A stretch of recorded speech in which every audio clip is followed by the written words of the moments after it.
donde se cultiva la intimidad del matrimonio, donde se construye día a día esa red invisible de confianza, de ternura, de pertenencia que nos sostiene en medio de un mundo muchas veces hostil y confuso. Y por eso, queridos amigos, debemos cuidar con inteligencia y con amor quien entra en ese espacio sagrado. ¿Cuántas veces he visto en mi trabajo pastoral cómo familias enteras han sufrido profundamente porque dejaron entrar en su hogar a personas que, sin darse cuenta al principio, fueron sembrando discordia, alimentando resentimientos, introduciendo maneras de pensar y de actuar que envenenaban lentamente la convivencia? Y lo más doloroso es que muchas veces lo permitimos por bondad mal entendida, por miedo a parecer duros o poco caritativos, por no saber decir que no, por confundir el amor con la permisividad, la apertura con la ingenuidad. Pero el verdadero amor, queridos amigos, el amor que Cristo nos enseñó, no es ciego ni ingenuo, es un amor inteligente, un amor que sabe discernir, que sabe proteger lo valioso, que sabe poner límites cuando es necesario. Y hoy quiero ayudarles a reconocer 5 tipos de personas que, por el bien de su hogar, por el bien de su familia, deben mantenerse a una distancia prudente, no por desprecio, no por falta de caridad, sino por sentido común, por responsabilidad moral, por amor genuino a los que más queremos. La primera persona de la que debemos cuidarnos es aquella que vive constantemente en la queja, en la amargura, en la crítica destructiva. Ya saben de quién hablo, todos conocemos a alguien así. Es esa persona que llega a tu casa y en pocos minutos el ambiente se vuelve pesado, denso, como si una nube gris se instalara sobre la conversación. Todo en su vida es motivo de lamento, todo le parece injusto, todo el mundo está en su contra, nada le sale bien. Y lo peor es que nunca asume ninguna responsabilidad por lo que le sucede. Siempre es culpa de otros, siempre hay un chivo expiatorio, siempre hay una excusa para no mirar hacia adentro y reconocer que quizás algo en su manera de vivir, de pensar, de relacionarse necesita cambiar. Esta persona, queridos amigos, es extremadamente peligrosa para la paz del hogar, porque la queja constante, la negatividad crónica, es como un veneno que se va filtrando en el alma de los que conviven con ella. Los niños que crecen escuchando quejas permanentes aprenden a ver el mundo con desconfianza, con resentimiento, con una mirada amarga que les robará la alegría natural de la infancia. Los matrimonios que permiten que estas personas ocupen un espacio demasiado grande en su vida, terminan contagiándose de esa negatividad, empiezan a ver problemas donde no los había, empiezan a cuestionar bendiciones que antes agradecían, empiezan a perder esa capacidad fundamental del ser humano que es la gratitud. Recuerdo el caso de una familia que conocí hace años, una familia hermosa con 3 niños pequeños, un matrimonio joven lleno de ilusiones. La madre de ella, una señora que había sufrido mucho en su vida, viuda desde hacía tiempo, venía a visitarlos casi todos los días.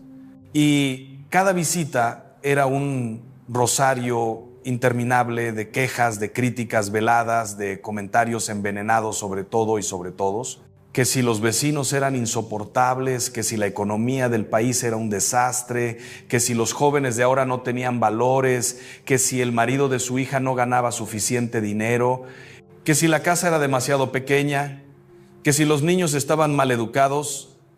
Nada, absolutamente nada, era motivo de alegría o de agradecimiento para ella. Al principio la hija aguantaba por amor filial, por respeto, por no herir a su madre, pero poco a poco esa negatividad fue carcomiendo la paz de su hogar. Los niños empezaron a estar más irritables, el matrimonio comenzó a discutir por cosas insignificantes, la casa que antes era un refugio de alegría se fue convirtiendo en un espacio de tensión, hasta que un día, después de mucho sufrimiento, esa madre joven tuvo el valor de hablar con su mamá, de poner límites claros, de decirle con amor pero con firmeza que sus visitas debían ser menos frecuentes y que, cuando viniera, necesitaban un ambiente más positivo, más constructivo. Fue difícil, dolorosísimo, pero necesario.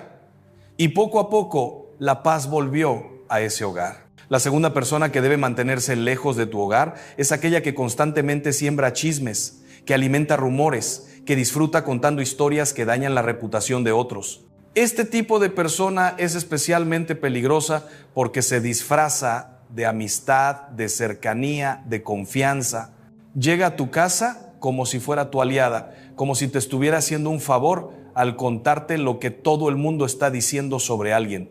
Pero en realidad lo que está haciendo es introducir en tu hogar el veneno de la desconfianza, de la división, del juicio injusto. El chisme, queridos amigos, es una de las formas más sutiles y destructivas de violencia que existen. San Pablo nos advierte claramente sobre esto cuando habla de aquellos que van de casa en casa llevando cuentos, sembrando discordia entre hermanos.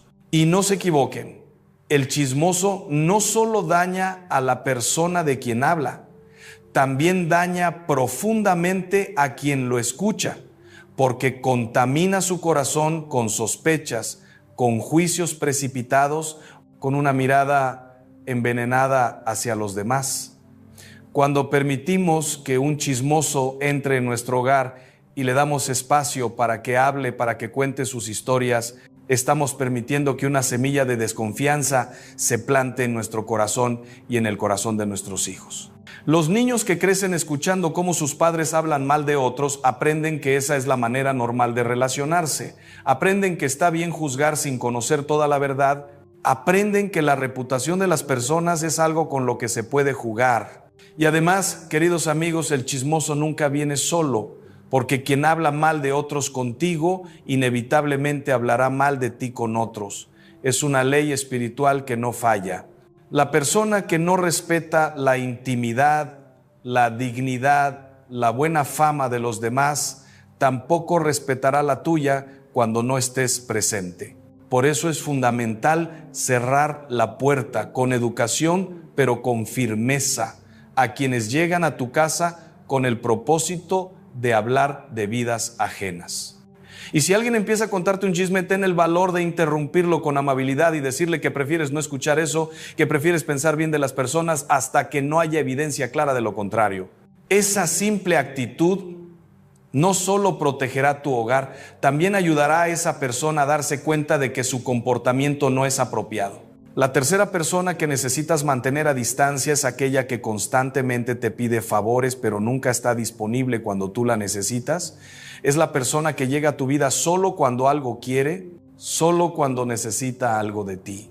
Esta persona es peligrosa porque te usa, porque ve tu bondad, tu generosidad como algo que puede explotar sin ningún tipo de reciprocidad, sin ningún respeto verdadero por tu tiempo, por tus necesidades, por tu propia vida. Y lo peor es que muchas veces nos hacen sentir culpables si no accedemos a sus peticiones, nos hacen creer que somos nosotros los egoístas, los malos amigos, los poco caritativos. Pero la verdad, queridos amigos, es que la caridad verdadera no puede convivir con la manipulación. Ayudar a otros es hermoso, es parte esencial de nuestra vida cristiana, pero debe ser una ayuda que nace de la libertad, del amor genuino, no de la obligación impuesta por alguien que no respeta tus límites ni valora tu generosidad. He visto casos terribles de familias que han sido literalmente saqueadas por parientes o amigos que solo aparecen cuando necesitan dinero, cuando necesitan un lugar donde quedarse, cuando necesitan que les resuelvan un problema, pero que desaparecen por completo cuando esa familia pasa por dificultades, cuando es ella la que necesita apoyo, cuando es ella la que necesita una palabra de aliento o una mano tendida. Estas personas no son verdaderos amigos, no son verdaderos familiares en el sentido espiritual de la palabra, son aprovechadores que utilizan el lenguaje del afecto para conseguir lo que quieren. Y permitir que este tipo de personas tenga acceso libre a tu hogar es exponerte a un desgaste emocional tremendo, a una frustración constante, a un sentimiento de ser usado que termina envenenando tu capacidad de dar con alegría. Porque cuando das por manipulación y no por amor, cuando ayudas por culpa y no por generosidad libre, tu corazón se va cerrando, se va llenando de resentimiento y eso es terrible para tu vida espiritual. El verdadero amor, el amor cristiano del que nos habla el Evangelio, es un amor que se da libremente, que respeta la libertad del otro, que no manipula ni chantajea. Por eso cuando alguien en tu vida solo aparece para pedir y nunca para dar, cuando solo viene cuando necesita y desaparece cuando todo está bien, es momento de establecer límites claros. No se trata de abandonar a las personas en su necesidad genuina, porque eso sería contrario al Evangelio, pero sí se trata de discernir entre la necesidad real y la manipulación, entre el pedido legítimo de ayuda y el abuso sistemático de tu bondad.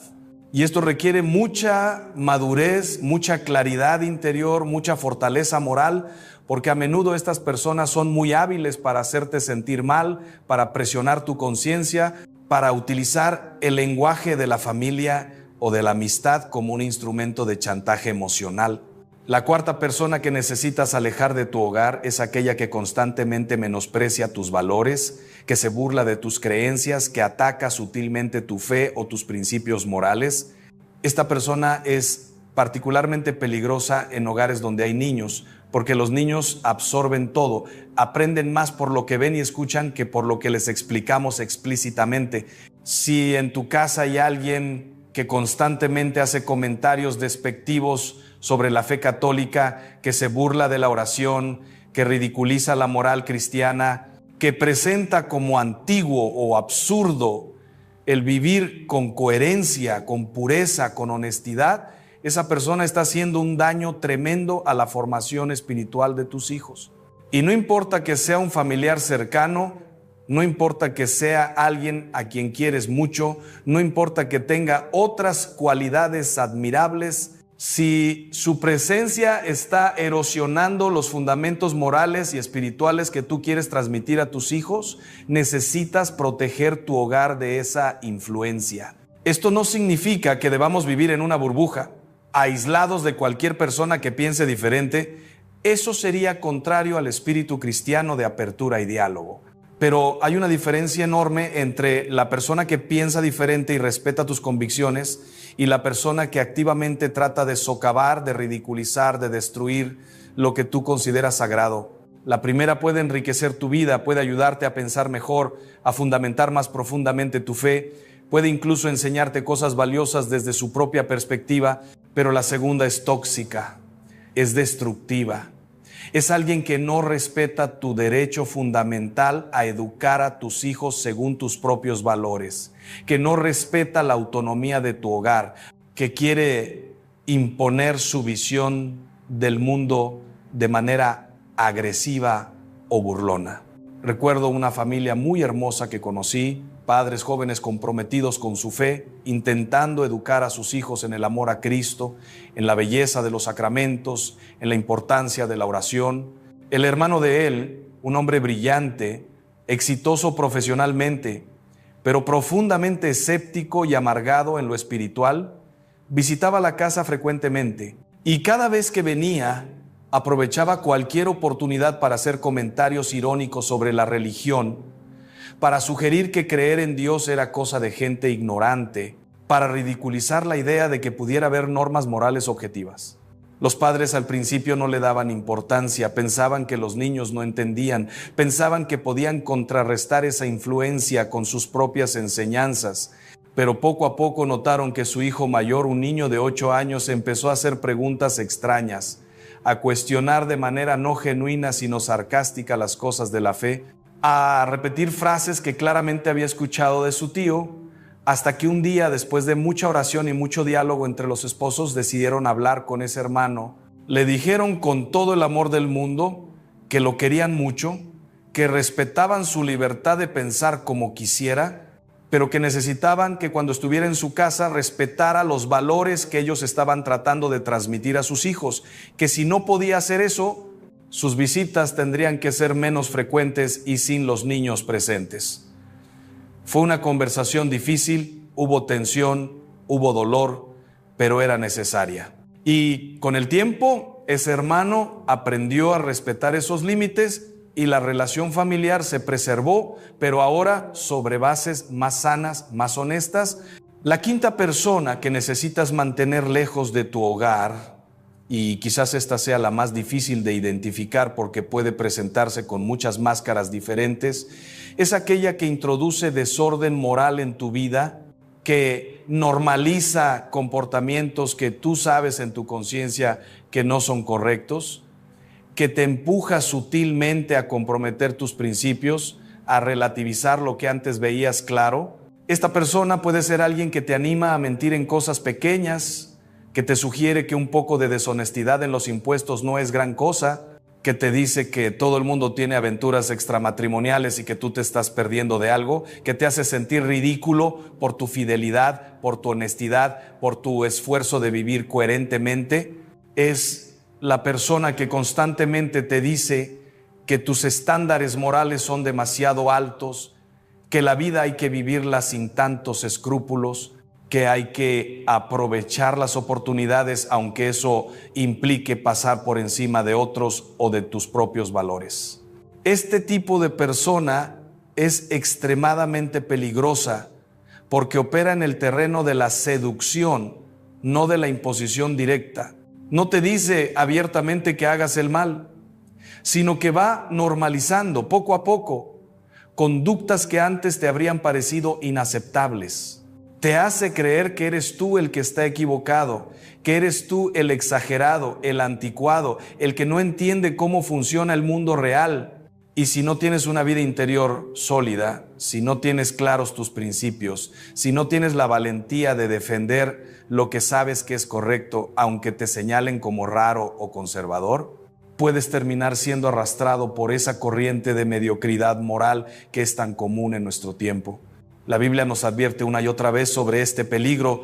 No os dejéis engañar, las malas compañías corrompen las buenas costumbres, nos dice San Pablo. Y es verdad, queridos amigos, absolutamente verdad. Nosotros no somos islas, somos seres profundamente relacionales, y las personas con las que convivimos, las personas a las que damos acceso a nuestra intimidad, a nuestro hogar, a nuestras conversaciones, nos influyen mucho más de lo que quisiéramos reconocer. Por eso es tan importante elegir con cuidado, con inteligencia, con sentido de responsabilidad, quiénes son las personas que permitimos que entren en el espacio sagrado de nuestro hogar. Ahora bien, todo esto que les estoy diciendo podría malinterpretarse si no entendemos algo fundamental. No estoy hablando de convertirnos en personas duras, cerradas, que viven con miedo y desconfianza hacia los demás. El cristianismo no es eso. Cristo no nos enseñó a vivir así. Cristo nos llamó a ser como ovejas en medio de lobos, pero añadió algo crucial. Nos dijo que fuéramos prudentes como serpientes y sencillos como palomas. Esa es la clave, queridos amigos. La prudencia y la sencillez juntas. El amor y la inteligencia caminando de la mano. El verdadero amor no es ingenuo. El verdadero amor sabe discernir, sabe proteger, sabe poner límites cuando es necesario. Un padre que deja que cualquier persona entre en su casa sin ningún tipo de discernimiento no es más amoroso que el padre que protege su hogar con inteligencia, es simplemente más irresponsable. Y aquí quiero hacer una distinción muy importante, porque hay personas que están atravesando momentos difíciles, que están cometiendo errores, que están confundidas o heridas, pero que tienen buena voluntad, que quieren cambiar, que necesitan nuestro apoyo y nuestra cercanía. A esas personas no debemos alejarlas, al contrario, debemos tenderles la mano, debemos ser para ellas un refugio, un espacio de acogida y de esperanza. El problema no es la persona que está luchando con sus debilidades, que reconoce sus errores, que está haciendo un esfuerzo por cambiar. El problema es la persona que no quiere cambiar, que justifica sus comportamientos destructivos, que intenta contagiar a otros de su manera desordenada de vivir. La primera necesita nuestra compasión y nuestro acompañamiento. La segunda necesita que establezcamos límites claros para proteger nuestro hogar y a los nuestros. También es importante entender que poner límites no significa dejar de amar a esas personas. Puedes amar profundamente a alguien y al mismo tiempo reconocer que su presencia en tu hogar es dañina. Puedes rezar por esa persona, puedes desearle lo mejor, puedes estar disponible para ayudarla, si realmente quiere cambiar, pero no estás obligado a permitir que su desorden se instale en tu casa. De hecho, a veces la mayor caridad que podemos hacer por alguien es precisamente negarle lo que pide, porque lo que pide no es bueno para él ni para nosotros. Hay personas que están acostumbradas a que todo el mundo ceda ante sus manipulaciones, ante sus exigencias, ante su falta de respeto, y cuando alguien finalmente les dice que no, cuando alguien finalmente pone un límite, eso puede ser el inicio de una toma de conciencia, el inicio de un cambio verdadero. Yo sé que esto es difícil, lo sé por experiencia propia, por los años que llevo acompañando a familias en sus luchas, en sus dolores, en sus decisiones difíciles. Sé que muchas veces las personas de las que necesitamos proteger nuestro hogar son personas que queremos, familiares cercanos, amigos de toda la vida, y que poner límites con ellos nos puede costar lágrimas, nos puede costar conflictos, nos puede costar incomprensión, pero también sé que la paz de tu hogar, la salud espiritual de tus hijos, la armonía de tu matrimonio, son bienes preciosos que merecen ser protegidos, que no pueden sacrificarse en el altar de un malentendido sentido de la caridad o de un miedo a ser juzgado como poco compasivo. Cristo mismo nos dio ejemplo de esto. Cristo, que es el amor encarnado, que es la misericordia infinita, también supo poner límites muy claros. Cuando echó a los mercaderes del templo, no lo hizo con odio, lo hizo con amor. Con un amor que sabía que el templo, la casa de su Padre, era un espacio sagrado que no podía permitir que se profanara. Nuestro hogar es también un espacio sagrado. Es un pequeño templo donde se cultiva el amor, donde se forma la fe, donde se construye la vida de las personas que más queremos. Y tenemos el derecho y el deber de protegerlo de aquello que pueda dañarlo. Pero para poder ejercer este discernimiento de manera correcta necesitamos dos cosas fundamentales. La primera es una vida interior sólida, una relación viva con Dios a través de la oración, de los sacramentos, de la lectura meditada del Evangelio. Cuando tu corazón está unido a Cristo, cuando vives en estado de gracia, cuando cultivas la paz interior a través de la oración diaria, tu capacidad de discernir se vuelve mucho más aguda, tu intuición espiritual se afina, empiezas a percibir con más claridad qué presencias te construyen y cuáles te destruyen, qué relaciones te acercan a Dios y cuáles te alejan de Él. La segunda cosa que necesitamos es la valentía moral para actuar según lo que discernimos. De nada sirve tener claridad sobre lo que es correcto si luego no tenemos el valor de llevarlo a la práctica. Si nos dejamos paralizar por el miedo al qué dirán, por el miedo a la confrontación, por el miedo a ser malinterpretados. Y aquí quiero hacer una reflexión sobre algo que me parece fundamental.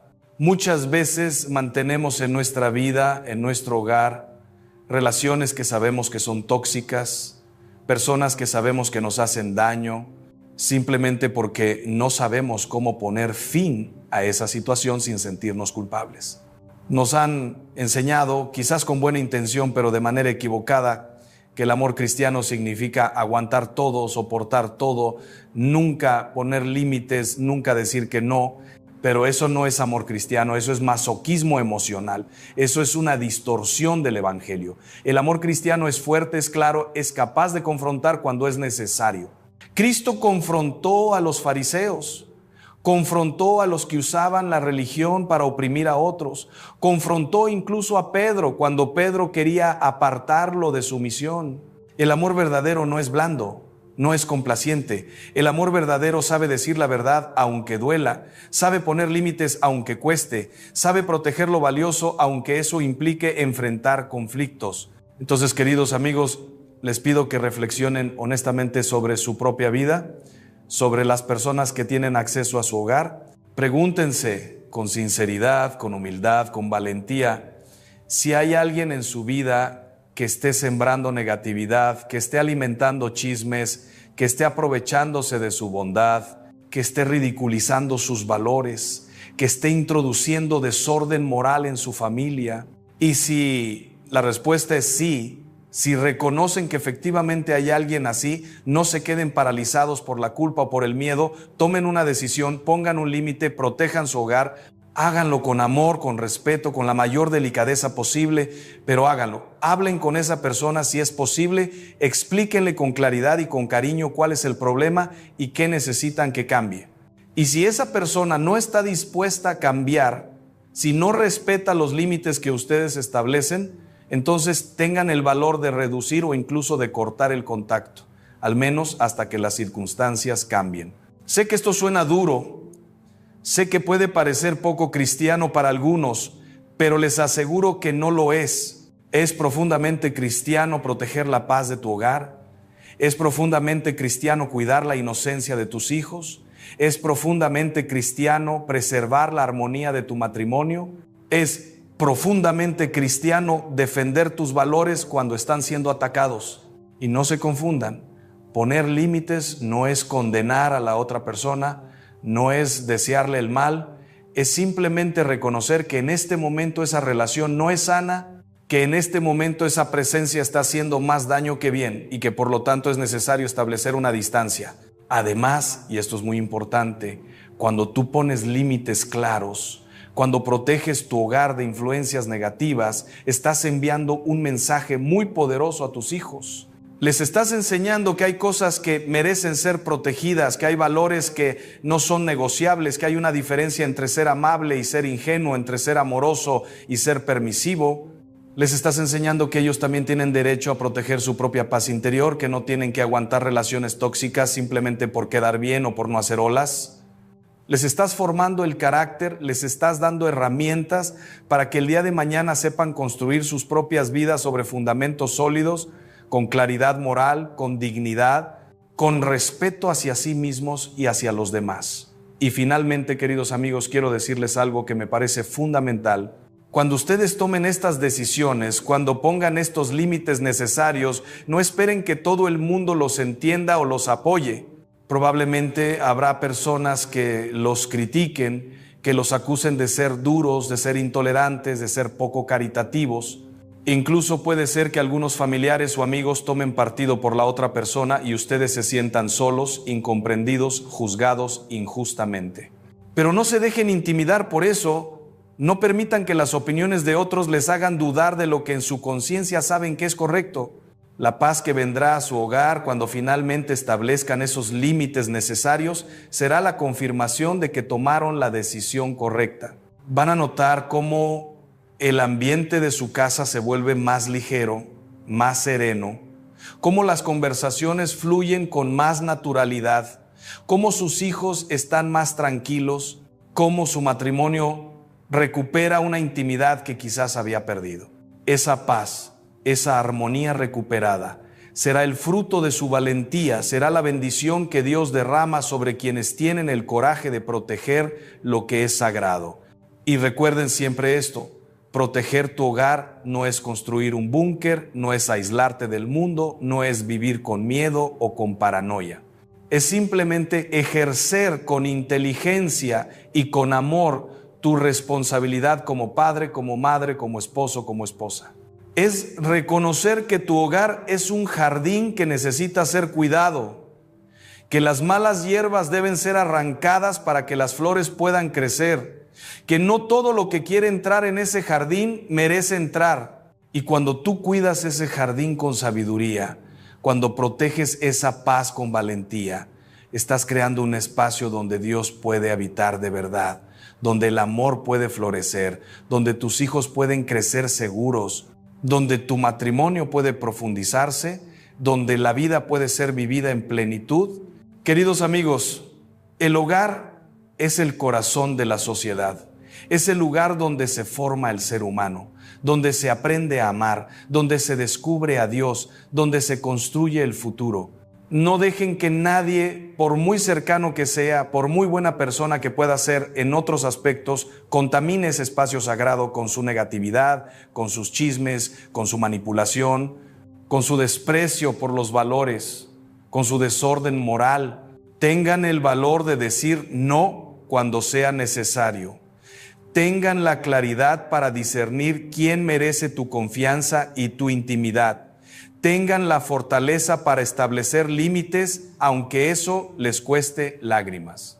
Porque al final del camino, cuando miren hacia atrás, cuando vean a sus hijos convertidos en adultos íntegros, cuando vean su matrimonio todavía fuerte después de tantos años, cuando sientan esa paz profunda que solo da una conciencia tranquila, se alegrarán inmensamente de haber tenido el coraje de proteger lo que más importa. Que Dios les bendiga, que la Virgen María los acompañe en este camino de discernimiento. Queridos amigos, soy Padre Ángel Espinosa de los Monteros. Hoy quiero hablarles de algo que muchas veces pasa desapercibido en nuestras vidas, algo que sucede en el silencio de lo cotidiano y que puede transformar por completo el ambiente de nuestro hogar. Hay personas, queridos amigos, que no vienen a nuestras casas con malas intenciones evidentes, no llegan anunciando que traen conflicto o desorden, pero su sola presencia, sus actitudes, su manera de relacionarse con la vida, van dejando un rastro de inquietud, de tensión, de oscuridad en los corazones. No se trata de juzgar a nadie, porque todos somos dignos de amor y respeto, pero sí se trata de reconocer con claridad y con valentía que no todas las presencias nos construyen, que no todas las relaciones nos ayudan a crecer y que proteger la paz de nuestro hogar es un acto de responsabilidad, de amor verdadero hacia los nuestros y hacia nosotros mismos. El hogar no es simplemente un lugar físico donde dormimos y comemos.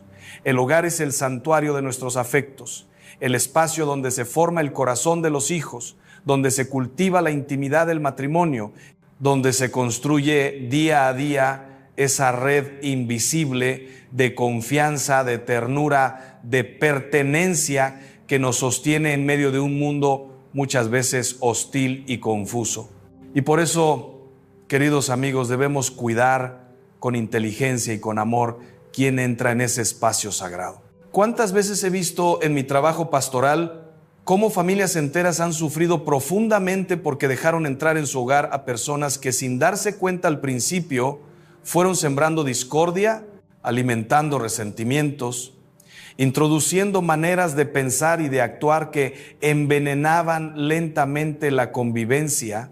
Y lo más doloroso es que muchas veces lo permitimos por bondad mal entendida, por miedo a parecer duros o poco caritativos, por no saber decir que no, por confundir el amor con la permisividad, la apertura con la ingenuidad. Pero el verdadero amor, queridos amigos, el amor que Cristo nos enseñó, no es ciego ni ingenuo. Es un amor inteligente, un amor que sabe discernir, que sabe proteger lo valioso, que sabe poner límites cuando es necesario.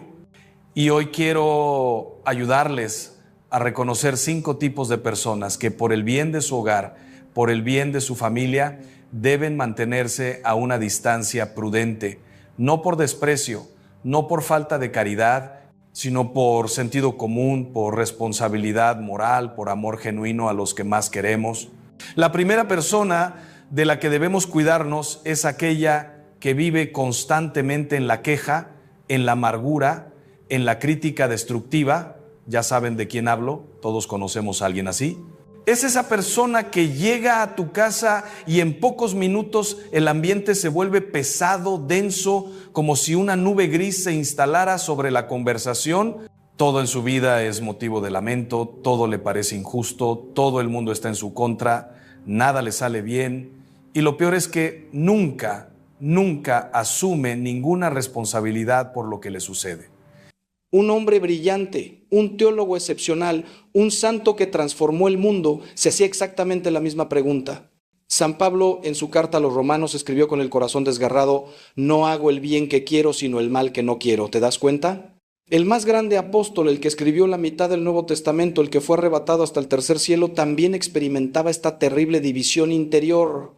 También sentía que dentro de él habitaban 2 personas, una que anhelaba la santidad y otra que lo arrastraba hacia el pecado. Y si esto le pasaba a San Pablo, ¿cómo no nos va a pasar a nosotros? Pero aquí está el consuelo y también el desafío.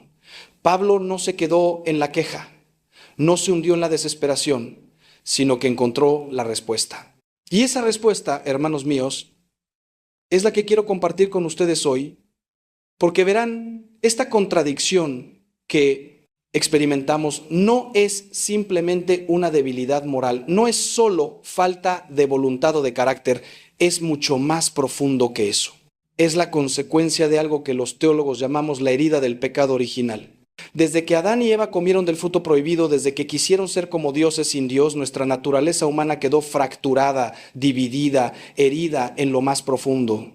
Nuestro entendimiento se oscureció, nuestra voluntad se debilitó, nuestros apetitos se descontrolaron y nuestra relación con Dios, con los demás y con nosotros mismos quedó rota. Ya no somos aquellos seres armoniosos que Dios creó en el principio. Ahora somos como un espejo que se cayó al suelo. Todavía reflejamos la imagen de Dios, pero estamos llenos de grietas, de fragmentos que no encajan perfectamente, de partes que nos cortan cuando intentamos recomponernos. Esta herida, hermanos, se manifiesta de 1000 maneras en nuestra vida diaria. El padre que ama a sus hijos pero les grita con una violencia que lo espanta. La madre que quiere ser paciente pero explota ante el menor contratiempo. El esposo que prometió fidelidad pero alimenta pensamientos impuros. La esposa que desea perdonar pero guarda rencor en su corazón. El joven que sabe que la pornografía destruye su alma pero no puede dejar de buscarla. La mujer que se prometió no volver a hablar mal de nadie pero cuando se junta con sus amigas las lenguas se afilan como cuchillos. El hombre que quiere controlar su ira pero termina diciendo cosas terribles de las que luego se arrepiente con amargura. Todos, absolutamente todos, llevamos esta guerra interior. Todos experimentamos esta división entre lo que queremos ser y lo que realmente somos. Y lo más doloroso, hermanos, es que esta contradicción nos hace sentir hipócritas, falsos, indignos, nos hace dudar de nuestra fe, de nuestra conversión, incluso del amor de Dios por nosotros. Pensamos, si realmente fuera cristiano, si de verdad amara a Dios, no haría estas cosas. Y entonces el demonio, ese acusador implacable, nos susurra al oído, eres un fracaso, nunca cambiarás. Dios está cansado de ti, mejor deja de intentarlo. Y muchos, demasiados, terminan por creerle. Dejan de luchar, se rinden a sus debilidades y lo que es peor, dejan de acudir a los sacramentos porque se sienten indignos. Pero hermanos, precisamente ahí es donde más necesitamos entender lo que realmente está pasando en nuestro interior, porque solo cuando comprendemos el origen de esta batalla podemos empezar a ganarla. Déjenme explicarles algo fundamental que muchos cristianos no entienden y que cambiará su forma de ver esta lucha interior. Dentro de cada uno de nosotros no hay una sola naturaleza, sino dos realidades en conflicto.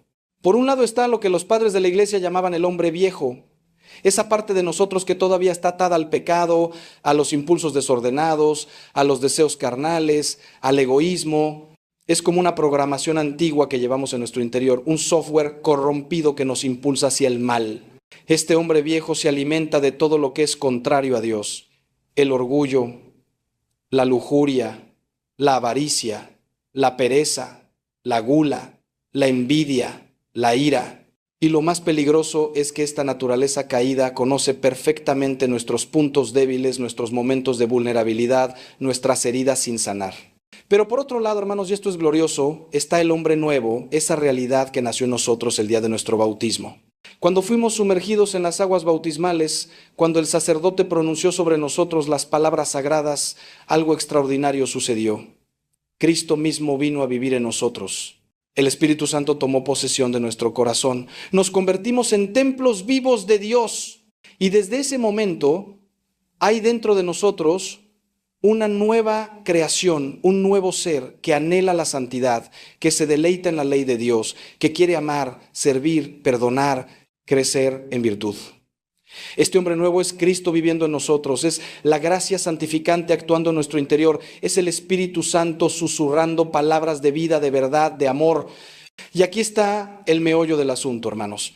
Estos dos hombres, estas dos realidades están en guerra constante. San Pablo lo dice claramente en su carta a los Gálatas. La carne tiene deseos contrarios al espíritu y el espíritu deseos contrarios a la carne y están en perpetua oposición. No es que seamos esquizofrénicos, no es que tengamos doble personalidad, es que llevamos dentro una batalla espiritual muy real, muy concreta, muy dolorosa. Y cada decisión que tomamos, cada pensamiento que aceptamos, cada palabra que pronunciamos es un campo de batalla donde se libra esta guerra. El hombre viejo grita, hazlo, nadie se va a enterar, te lo mereces, todos lo hacen. Y el hombre nuevo susurra, No, esto no te conviene, esto te va a alejar de Dios, esto va a herir tu alma. Esta guerra, déjenme decirles con toda claridad, no termina en esta vida. Algunos predicadores engañosos prometen una liberación total, una vida sin tentaciones, una paz absoluta si solo haces esta oración o recibes esta bendición especial. Pero eso es mentira, hermanos. Una mentira cruel que solo genera frustración y desesperanza cuando la gente descubre que sigue luchando con las mismas tentaciones. La verdad es que hasta el último suspiro de nuestra existencia terrenal, hasta que cerremos los ojos por última vez, esta batalla continuará. Los santos más grandes, las almas más puras, los místicos más elevados, todos sin excepción experimentaron esta guerra interior. Santa Teresa de Ávila, San Juan de la Cruz, San Agustín en sus últimos años, todos ellos conocieron la tentación, el impulso hacia el mal, la atracción del pecado. Pero aquí está la clave, hermanos. Y escuchen bien porque esto puede cambiar toda su vida espiritual. Sentir la tentación no es pecado. Experimentar el impulso hacia el mal no nos hace culpables. Tener pensamientos inapropiados que nos asaltan no mancha nuestra alma. El pecado comienza cuando consentimos, cuando decimos sí a esa tentación, cuando alimentamos ese pensamiento, cuando nos detenemos a saborear esa fantasía, cuando elegimos deliberadamente actuar contra lo que sabemos que es correcto. Cristo mismo fue tentado en el desierto por el diablo durante 40 días y sin embargo permaneció absolutamente sin pecado. La tentación en sí no contamina, lo que contamina es el consentimiento. Y esta distinción es absolutamente crucial para mantener la paz en medio de la batalla. Entonces, hermanos, la pregunta no es por qué todavía somos tentados, sino cómo respondemos a esas tentaciones. Y aquí es donde muchos cristianos se equivocan gravemente. Intentan ganar esta batalla con sus propias fuerzas, con pura fuerza de voluntad, con determinación humana. Se dicen a sí mismos, esta vez voy a ser fuerte, esta vez no voy a caer, esta vez voy a resistir. Y fracasan una y otra vez porque están tratando de vencer al hombre viejo con recursos meramente humanos. Es como intentar apagar un incendio con las manos desnudas. Es como tratar de vencer a un ejército armado con piedras y palos. No puede funcionar porque el enemigo es demasiado poderoso, demasiado astuto, demasiado experimentado. El hombre viejo ha estado con nosotros toda nuestra vida, conoce cada una de nuestras debilidades, sabe exactamente en qué momento atacar. La victoria, hermanos, no viene por nuestra fuerza, sino por la gracia de Dios. No viene por nuestros méritos, sino por la misericordia divina. No viene por nuestra determinación, sino por la acción del Espíritu Santo en nosotros. San Pablo, después de describir esta terrible guerra interior, después de gritar angustiado, ¡pobre de mí! ¿Quién me librará de este cuerpo de muerte? Da la respuesta. Gracias sean dadas a Dios por Jesucristo nuestro Señor. Ahí está todo, hermanos. La victoria está en Cristo, no en nosotros, sino en Él. No en nuestra fuerza, sino en su gracia. No en nuestros recursos, sino en su misericordia infinita. Y cuando comprendemos esto, cuando lo internalizamos profundamente, todo cambia. Dejamos de confiar en nosotros mismos y comenzamos a confiar en Dios. Dejamos de luchar con nuestras fuerzas y comenzamos a permitir que sea Cristo quien luche en nosotros. Y aquí viene algo que quiero que graben en su corazón. La vida cristiana no consiste en ser perfectos, sino en ser humildes. No consiste en no caer nunca, sino en levantarse siempre. No consiste en no tener tentaciones, sino en acudir a Dios cada vez que somos tentados. Dios no nos pide que seamos invencibles, nos pide que seamos dóciles. No nos pide que ganemos todas las batallas, nos pide que nunca dejemos de luchar. No nos pide que no pequemos jamás, nos pide que cuando pequemos corramos inmediatamente a su misericordia. Santa Teresita del Niño Jesús lo entendió perfectamente cuando dijo, lo que más agrada a Dios no es que nunca caigamos, sino que después de cada caída nos levantemos y corramos a sus brazos. Porque cada vez que volvemos a Dios después de haber caído, cada vez que acudimos al sacramento de la confesión, cada vez que pedimos perdón con corazón sincero, algo maravilloso sucede. Dios no solo nos perdona, sino que nos fortalece, nos sana, nos da más gracia para la próxima batalla. Pero ahora déjenme preguntarles algo que tal vez los incomode. ¿Están ustedes realmente luchando contra el hombre viejo o ya se rindieron? ¿Siguen acudiendo a los sacramentos o los abandonaron porque se sienten indignos? ¿Siguen orando cada día o dejaron la oración porque piensan que Dios no los escucha? Porque hay una diferencia enorme entre caer y revolcarse, entre tropezar y quedarse tirado en el suelo. El que tropieza se levanta inmediatamente, sacude el polvo de sus rodillas y sigue caminando. El que se queda tirado ya decidió que no vale la pena seguir intentando. Y hermanos, eso es exactamente lo que el demonio quiere, que ustedes se rindan, que dejen de luchar, que acepten sus vicios y pecados como algo normal e inevitable. No le crean esa mentira. Ahora, permítanme llevarlos un poco más profundo en esta reflexión, porque hay algo más que debemos entender. No todos hacemos lo que no queremos hacer por las mismas razones. Hay diferentes raíces, diferentes causas, diferentes heridas que nos impulsan hacia conductas que rechazamos con nuestra voluntad consciente, pero que repetimos con nuestra voluntad herida. Algunos de ustedes hacen lo que no quieren hacer porque llevan heridas profundas de la infancia. Tal vez fueron maltratados, tal vez fueron abandonados, tal vez crecieron en un hogar donde nunca experimentaron amor verdadero. Y ahora, como adultos, repiten patrones de conducta que aprendieron en esos años dolorosos. El padre que fue golpeado golpea a sus hijos aunque jure que nunca lo haría. La madre que fue abandonada se vuelve sobreprotectora hasta la asfixia. El que creció sin afecto busca desesperadamente validación en relaciones destructivas. Otros hacen lo que no quieren hacer porque tienen adicciones que los esclavizan. Y aquí, hermanos, necesito ser muy claro. La adicción es una enfermedad espiritual, emocional y muchas veces también física. No es simplemente un problema de falta de voluntad. El alcohólico no puede simplemente decidir dejar de beber. El adicto a la pornografía no puede simplemente cerrar la computadora y ya. El que tiene un desorden alimenticio no puede simplemente comer normal. Estas adicciones han creado surcos profundos en el cerebro, han alterado la química cerebral, han generado dependencias muy reales. Y por eso, además de la gracia de Dios y los sacramentos, muchas veces se necesita ayuda profesional, terapia, grupos de apoyo, acompañamiento constante. No hay vergüenza en esto, hermanos. Buscar ayuda no es señal de debilidad, sino de humildad y sabiduría. Hay también quienes hacen lo que no quieren hacer porque viven en un estado de ignorancia espiritual. Nunca nadie les enseñó verdaderamente cómo funciona la vida espiritual, cómo se combate el pecado, qué herramientas nos da la iglesia para crecer en santidad. Van a misa los domingos, tal vez rezan algunas oraciones, pero no tienen una vida espiritual seria, profunda, comprometida. No leen la escritura, no meditan, no hacen examen de conciencia, no se confiesan regularmente, no tienen dirección espiritual. Y entonces son como soldados que van a la guerra sin armas, sin entrenamiento, sin estrategia. No pueden ganar porque no saben cómo pelear. Y por eso es tan importante, hermanos, la formación constante, el estudio de nuestra fe, el dejarse acompañar por personas sabias y experimentadas en el camino espiritual.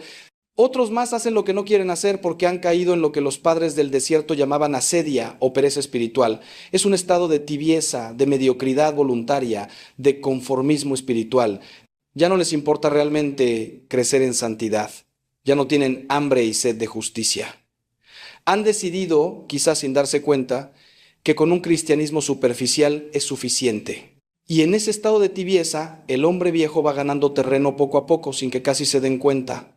Hoy una pequeña concesión, mañana otra, pasado mañana una más, hasta que se encuentran haciendo cosas que años atrás les hubieran horrorizado. Y el Señor dice en el Apocalipsis palabras terribles sobre los tibios. Ojalá fueras frío o caliente, pero porque eres tibio estoy a punto de vomitarte de mi boca. Son palabras duras, hermanos, pero necesarias. La tibieza es mortal para el alma. Y hay quienes hacen lo que no quieren hacer simplemente porque subestiman el poder del pecado y sobreestiman su propia fuerza. Se ponen en ocasiones de pecado pensando que ellos pueden manejar la situación. El que lucha contra la lujuria, pero sigue viendo contenido inapropiado solo un poquito. El que tiene problemas con el alcohol, pero sigue yendo a bares solo a convivir. El que sabe que cierta amistad lo hace caer, pero la mantiene porque no quiere ser maleducado y entonces inevitablemente caen una y otra vez.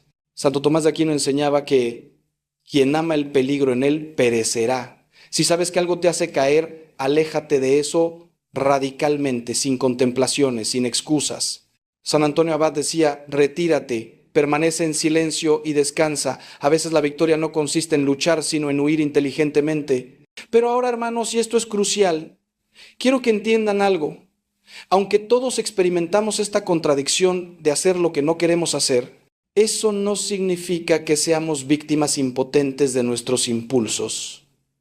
No somos robots programados para pecar, no somos animales sin capacidad de elección, no somos marionetas cuyos hilos maneja el demonio. Tenemos libre albedrío, tenemos capacidad de decisión, tenemos responsabilidad moral por nuestros actos. Y esto es fundamental porque hay una corriente de pensamiento muy peligrosa hoy en día que dice, tú naciste así, no puedes cambiar, acepta tus tendencias, vive según tus impulsos.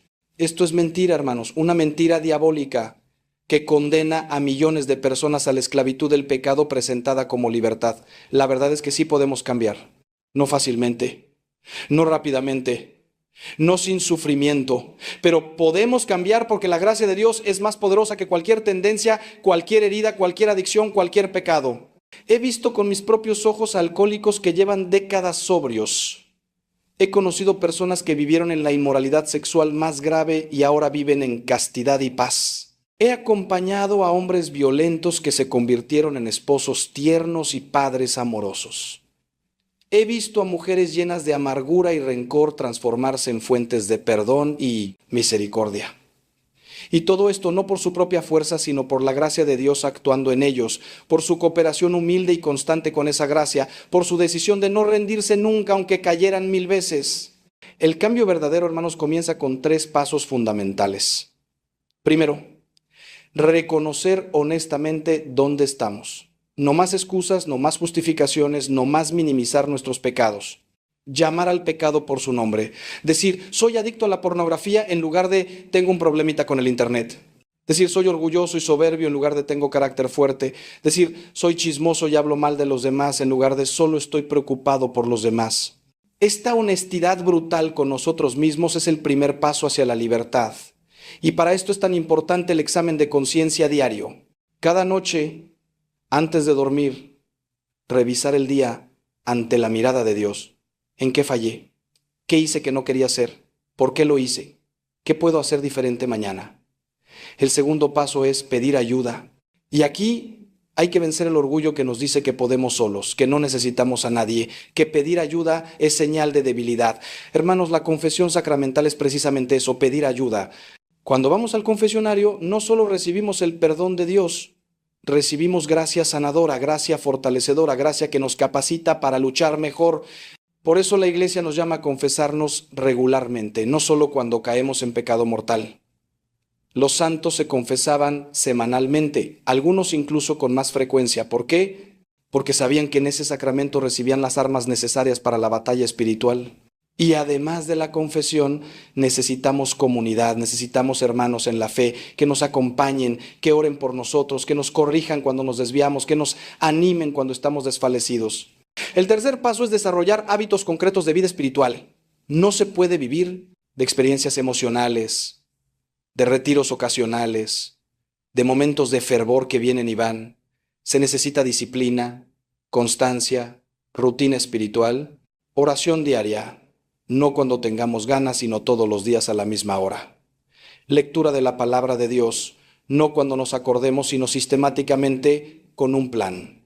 Participación en la Eucaristía, no solo domingo, sino también entre semana cuando sea posible. Ayuno y sacrificio voluntario para fortalecer la voluntad. Obras de misericordia para salir de nosotros mismos. Todas estas prácticas van formando en nosotros una coraza espiritual, van fortaleciendo al hombre nuevo, van debilitando al hombre viejo. Es como el ejercicio físico. No ves resultados en un día, pero con constancia tu cuerpo se transforma. Lo mismo pasa con el alma.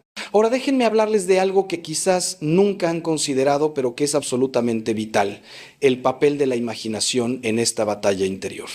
Hermanos, la mayoría de nuestros pecados comienzan en la imaginación mucho antes de manifestarse en acciones concretas. Primero viene una imagen, un pensamiento, una fantasía. Y si no la detenemos ahí, si la entretenemos, si la acariciamos con nuestra mente, esa imagen se convierte en deseo. El deseo, si se alimenta, se convierte en decisión. Y la decisión se convierte en acción. Y la acción repetida se convierte en hábito, y el hábito se convierte en carácter, y el carácter determina nuestro destino. Por eso los padres de la Iglesia insistían tanto en la guarda del corazón, en la vigilancia de los pensamientos, en el rechazo inmediato de las imágenes malas que se presentan a nuestra mente. Santa Catalina de Siena tenía una imagen preciosa para esto. Decía que nuestra mente es como la puerta de una casa. Nosotros somos los porteros de esa puerta. No podemos evitar que lleguen visitantes indeseados, que toquen a la puerta, que intenten entrar. Esos visitantes son los pensamientos malos, las tentaciones, las imágenes impuras. Pero sí podemos decidir si abrimos la puerta o no. Sí podemos decidir si invitamos a pasar a esos visitantes o los echamos inmediatamente. Y hermanos, aquí está el secreto. Cuando llega un pensamiento malo, cuando aparece una imagen impura, cuando surge una tentación, hay que rechazarla inmediatamente sin dialogar con ella, sin analizarla, sin entretenerla. Un no rotundo y dirigir inmediatamente la mente hacia algo bueno, santo, puro. San Francisco de Sales enseñaba que cuando somos atacados por pensamientos malos, lo mejor es no luchar directamente contra ellos porque eso solo les da más fuerza, les da más presencia a nuestra mente. Decía que es como cuando intentas no pensar en un elefante rosa. Mientras más te esfuerzas en no pensar en él, más presente está en tu mente. Lo que hay que hacer, decía el santo, es dirigir la atención hacia otra cosa completamente diferente. Si te asalta un pensamiento impuro, no te quedes luchando contra ese pensamiento. Mejor piensa inmediatamente en la pasión de Cristo, o reza un Ave María, o canta mentalmente un himno, o recuerda algún momento hermoso de tu vida, llena tu mente con algo bueno y lo malo se irá por sí solo. Es como cuando entra luz en una habitación oscura. La oscuridad no se va porque la expulses, se va simplemente porque la luz ocupa su lugar. Y esto, hermanos, nos lleva a algo fundamental. No podemos ganar esta batalla con pura negación, con solo decir no a las cosas malas. Necesitamos llenar nuestra vida con cosas buenas, porque nuestra alma tiene hambre, tiene sed, tiene deseos legítimos que Dios puso ahí. El problema no son los deseos en sí, el problema es cuando buscamos satisfacer esos deseos de manera desordenada, fuera del plan de Dios. Tenemos sed de belleza. Satisfágala con arte verdadero, con música sublime, con la naturaleza, con la belleza de la liturgia. Tenemos hambre de amor. Satisfágala con relaciones auténticas, con servicio generoso, con amistad verdadera. Tenemos deseo de placer. Satisfágalo con los placeres legítimos que Dios nos da. Una buena comida compartida con la familia, el descanso merecido, el gozo de un trabajo bien hecho, la intimidad santa del matrimonio. El problema de muchos cristianos es que tienen una espiritualidad toda de no hagas esto, no veas aquello, no pienses en lo otro. Y terminan con una vida gris, aburrida, vacía. Y entonces no es extraño que caigan en tentación, porque el alma hambrienta terminará comiendo basura si no le das alimento bueno.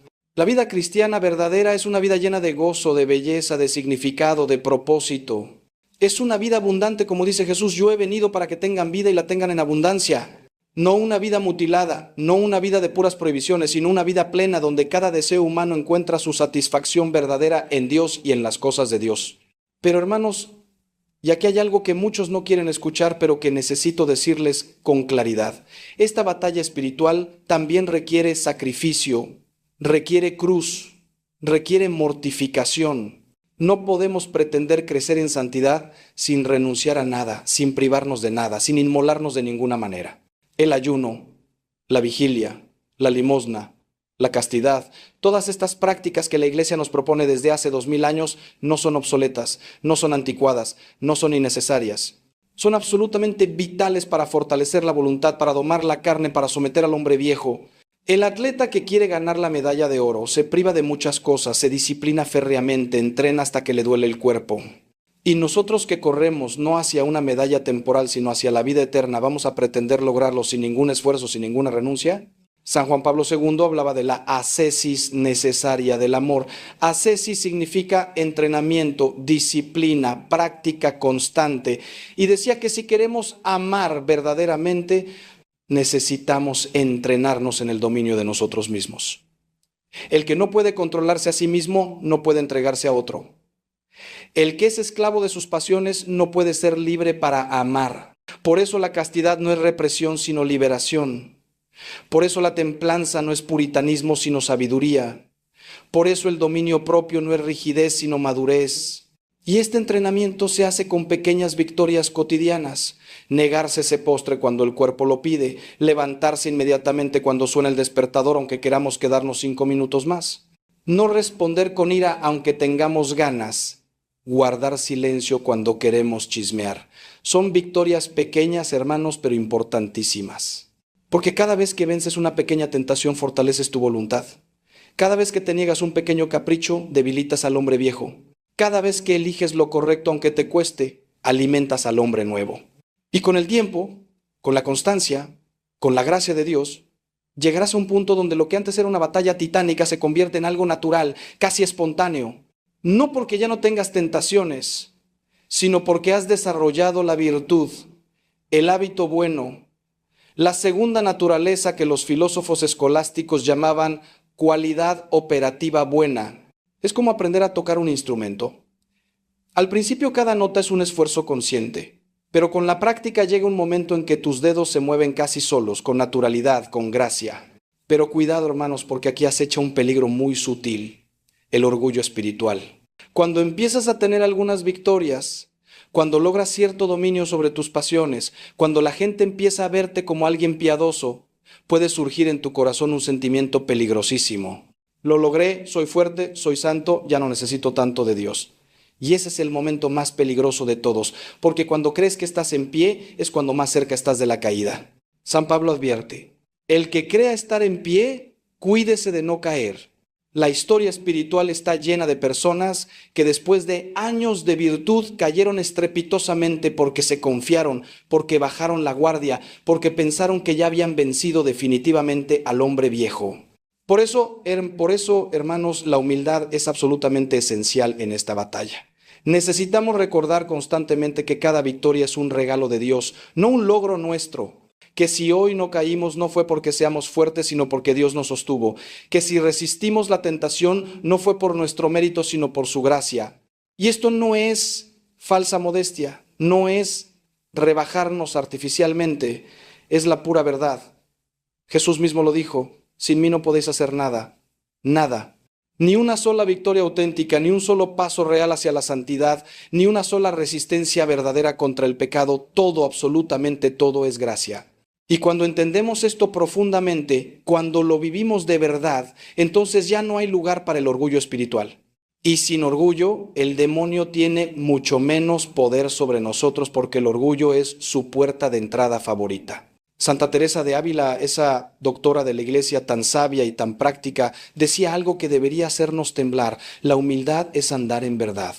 Y la verdad es que somos miserables sin Dios, que somos débiles sin su gracia, que somos nada sin su amor. Pero también es verdad que con Dios todo es posible, que su gracia es suficiente para nosotros, que su poder se perfecciona en nuestra debilidad. Por eso el apóstol Pablo podía decir, cuando soy débil, entonces soy fuerte. No es un juego de palabras, es una verdad profundísima.